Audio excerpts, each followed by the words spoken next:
Student, তোমরা যারা ক্যালকাটা ইউনিভার্সিটির আন্ডারে থার্ড সেমিস্টারের ছাত্রছাত্রী আছো এবং তোমাদের শিক্ষাবিজ্ঞান সাবজেক্টে অনার্স আছে, তোমাদের জন্য আজকের ক্লাসটা খুবই গুরুত্বপূর্ণ। আজকের ক্লাসে তোমাদের ডিএসসিসি 3 পেপার, যে পেপারটার নাম হচ্ছে গাইডেন্স অ্যান্ড কাউন্সেলিং, এই পেপারের 100% কমনযোগ্য সাজেশন নিয়ে আলোচনা করব। তার আগে তোমাদের কোয়েশ্চেন প্যাটার্নটা একটু বলবো। তোমাদের 75 মার্কস অর্থাৎ 75 নম্বর পরীক্ষা হবে ডিএসসিসি 3 পেপার। এই পেপারে 3 ধরনের প্রশ্ন থাকবে, 10 নম্বরের প্রশ্ন, 2 নম্বরের প্রশ্ন আর 5 নম্বরের প্রশ্ন। 10 নম্বরের প্রশ্ন 3টে অ্যান্সার করতে হবে, 2 নম্বরের প্রশ্ন 10টা, 5 নম্বরের প্রশ্ন 5টা। এই হচ্ছে তোমাদের কোয়েশ্চেন প্যাটার্ন। আর এবারে তোমরা সাজেশনটা দেখে নাও, আমি স্ক্রিন রেকর্ডের মাধ্যমে দেখাচ্ছি। তোমরা যারা ইংলিশ ভার্সানের স্টুডেন্ট আছো, তোমাদের জন্য আজকের ক্লাসটা খুবই গুরুত্বপূর্ণ, কারণ সাজেশনটা আমি ইংলিশেও আলোচনা করছি। প্রথমে তোমরা বাংলা ভার্সানে দেখবে, তারপর ইংলিশ ভার্সান। আর স্টাডি মেটেরিয়াল তোমাদের এই সাবজেক্টে তৈরি করা হয়েছে। তোমরা যদি কেউ স্টাডি মেটেরিয়াল পারচেস করতে চাও, স্ক্রিনে দেওয়া নম্বরে যোগাযোগ করতে পারো। আমাদের বেঙ্গলি ভার্সান, ইংলিশ ভার্সান, দুটো ভার্সানে স্টাডি মেটেরিয়াল অ্যাভেলেবেল আছে। চলো তোমরা সাজেশনটা দেখে নাও। প্রথমে তোমরা বেঙ্গলি ভার্সান সাজেশনটা দেখো, তারপর ইংলিশ ভার্সান সাজেশনটা নিয়ে আলোচনা করব। তোমাদের ডিএসসিসি 3 পেপারের নাম হচ্ছে গাইডেন্স অ্যান্ড কাউন্সিলিং। এখানে 10 নম্বরের তোমাদের 3টে প্রশ্নের অ্যান্সার করতে হবে। 10 নম্বরের জন্য যে প্রশ্নগুলো তোমরা তৈরি করবে দেখে নাও। প্রথম প্রশ্ন, ব্যক্তিগত নির্দেশনা বলতে কী বোঝো? ব্যক্তিগত নির্দেশনার সুবিধা অসুবিধাগুলি উল্লেখ করো। পরের প্রশ্ন আছে, শিক্ষামূলক নির্দেশনার সংজ্ঞা দাও। শিক্ষার বিভিন্ন পর্যায়ে শিক্ষামূলক নির্দেশনার কার্যাবলী আলোচনা করো। পরের প্রশ্ন, পরামর্শ দানের সংজ্ঞা দাও। পরামর্শ দানের পরিধি সংক্ষেপে আলোচনা করো। তারপরের প্রশ্ন আছে, যেসব মৌলিক তথ্যের ভিত্তিতে নির্দেশনা কাজ পরিচালিত হয় সেগুলি সংক্ষেপে আলোচনা করো।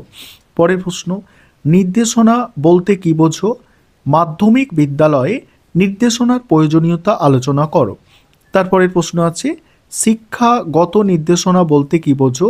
শিক্ষার বিভিন্ন স্তরে এই নির্দেশনার কাজগুলি আলোচনা করো।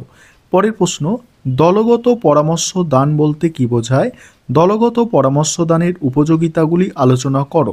নেক্সট আছে দেখো, নির্দেশনার সংজ্ঞা দাও। নির্দেশনার কার্যাবলী সম্পর্কে আলোচনা করো। পরের প্রশ্ন, বৃত্তিমূলক নির্দেশনা বলতে কী বোঝায়? আর শিক্ষার বিভিন্ন স্তরে বৃত্তিমূলক নির্দেশনার কাজগুলি আলোচনা করো। নেক্সট, ব্যক্তিগত পরামর্শ দান। ব্যক্তিগত পরামর্শ দান বলতে কী বোঝায়? ব্যক্তিগত পরামর্শ দানের উপযোগিতাগুলি আলোচনা করো। নেক্সট আছে, ব্যক্তিত্ব পরিমাপের বিজ্ঞানসম্মত পদ্ধতি আলোচনা করো। এবারে 5 নম্বরের প্রশ্ন দেখো। 5 নম্বরের প্রশ্ন তোমাদের 5টা পরীক্ষায় অ্যান্সার করতে হবে। 5 নম্বরের যেসব প্রশ্ন দেওয়া আছে তোমরা দেখে নাও। তার আগে যে বিষয়টা আরেকবার বলার আছে, তোমাদের জন্য স্টাডি মেটেরিয়াল তৈরি করা হয়েছে। তোমরা যদি কেউ স্টাডি মেটেরিয়াল পারচেস করতে চাও, এই নম্বরে যোগাযোগ করতে পারো। দেখো, তারপরে দেখো নির্দেশনার কার্যাবলী উল্লেখ করো, 5 নম্বরের প্রশ্ন। নেক্সট আছে, দলগত নির্দেশনার সুবিধা আলোচনা করো। বুদ্ধির অভিজ্ঞার উদাহরণসহ শ্রেণীবিভাগ করো। পরের প্রশ্ন, প্রত্যক্ষ ও পরোক্ষ পরামর্শ দানের পার্থক্য লেখো। সিআরসি ব্যবহারের প্রয়োজনীয়তাগুলি উল্লেখ করো। ঐচ্ছিক বা সমন্বয়ী পরামর্শদানের বৈশিষ্ট্যগুলি কী কী? নেক্সট, ব্যক্তিগত নির্দেশনার সুবিধা অসুবিধাগুলি কী কী? নেক্সট আছে দেখো, প্রত্যক্ষ পরামর্শদানের সুবিধা অসুবিধাগুলি কী কী? নেক্সট, ঐচ্ছিক বা সমন্বয়ী পরামর্শদানের বৈশিষ্ট্যগুলি কী কী? তারপরে আছে, বুদ্ধির অভিজ্ঞার যে কোনো দুটি সংজ্ঞা দাও। নেক্সট আছে, ব্যক্তিগত পরামর্শদানের গুরুত্ব লেখো।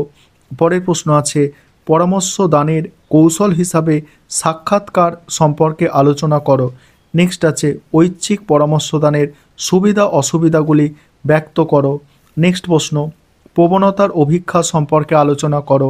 পরের প্রশ্ন, নির্দেশনার জন্য প্রয়োজনীয় মৌলিক তথ্য সংগ্রহের উপকরণগুলি লেখো। নেক্সট আছে দেখো, ধারাবাহিক পরিচয়পত্রের উদ্দেশ্যগুলি কী কী? পরের প্রশ্ন, পরোক্ষ পরামর্শদানের বৈশিষ্ট্যগুলি কী কী? এবার দেখো 2 নম্বরের প্রশ্ন তোমাদের পরীক্ষায় 10টা অ্যান্সার করতে হবে। তোমাদের 2 নম্বরের প্রশ্নের আলাদা একটা সাজেশন আমি দিয়ে দেব। আর এবারে তোমরা দেখে নাও, ইংলিশ ভার্সানের সাজেশনটা দেখো।